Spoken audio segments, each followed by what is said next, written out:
puis, je vais vous demander, s'il vous plaît, mesdemoiselles... Excusez-moi, il y a une urgence. Quand Kotokoli appelle Pema, tu me reçois? Quoi? Kotokoli appelle Pemba. Pema, tu me reçois?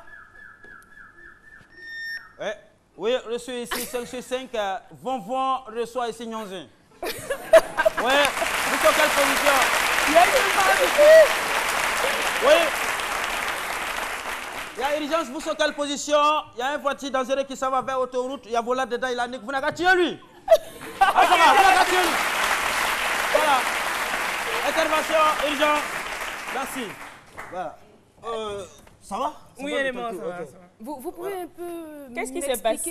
C'est des codes. C'est des codes, voilà. Kotokoli appelle Nyonzi, Nyonzi appelle Bassa, Bassa appelle Krengbe.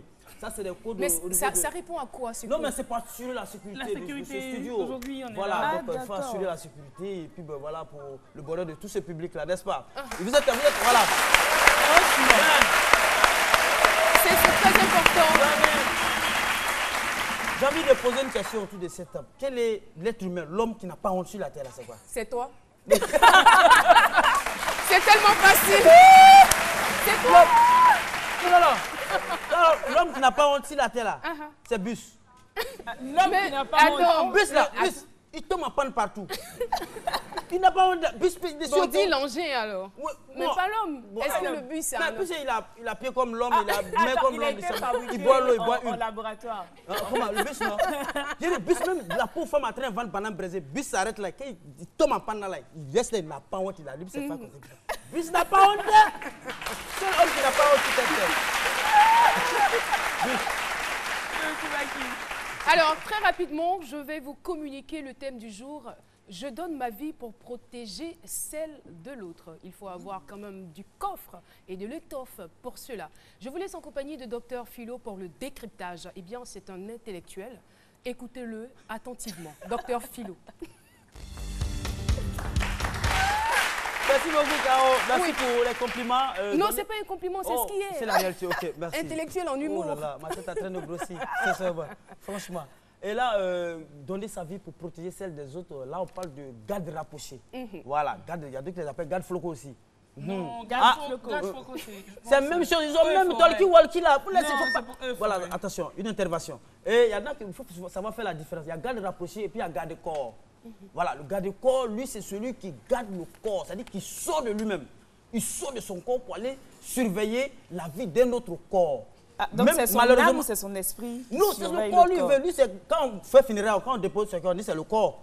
Ah, d'accord. Voilà, mais malheureusement, quand son patron décède là, au funéraire, là, il est toujours arrêté là, le garde-corps est toujours là. Sérieusement? Oui, c'est lui qu'on appelle garde-corps. Et le garde rapproché, lui, bon, d'un moment à l'autre, il est loin souvent, il est beaucoup distrait. Moi, je pensais qu'il protégeait la vie, mais le monsieur est déjà mort, il va protéger. Ah, mais c'est ça, il garde le corps, il garde le corps jusqu'à dans ce côté, généralement, ils aiment porter, voilà, vous voyez, ils aiment porter les lunettes noires comme ça.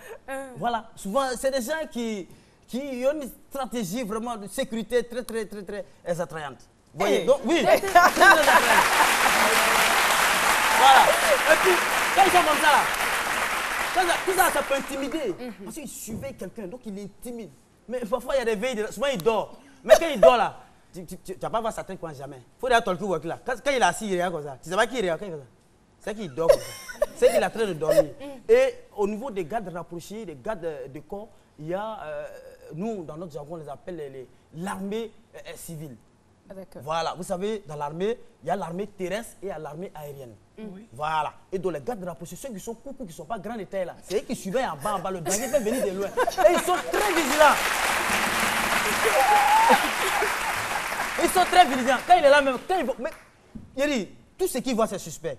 Quand il voit Margot, et toi, je t'ai allé. Même. Oui.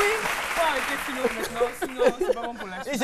Les gardes, ceux qui sont grands de taille, eux, c'est au niveau du ciel ou autre, tout ce qui est aérien, quand ils voient les oiseaux, quand ils voient choses, même quand ils voient corbeaux comme ça là. Là même, les diables, si c'est né en même temps. Et nous avons des codes, des pseudos. Vous voyez? Et puis, voilà. Kotokoli appelle Von appelle Nyonzi, Nyonzi appelle Krengbe. Et ce que je voulais dire pour terminer, c'est que c'est pour ne pas que le une message soit corporation. saisi. Voilà, une corporation, c'est seulement, j'aimerais qu'on professionnalise plus cette corporation-là. Parce que généralement, on les voit souvent. Quand tu vois un enfant qui va à l'école, puis quand il traverse besoin, surtout il est frais là. Oui. Tu gardes rapproché. Parce que imaginez un seul instant, un garde rapproché, garde qui n'est pas là à l'école, qui va communiquer. Surtout qu'on appelle Nyonzi appelle, vous n'avez qu'à prendre quelqu'un qui s'en va. C'est dégradant et c'est pas joli à entendre. Merci beaucoup, Merci beaucoup, docteur Philo. Merci bien.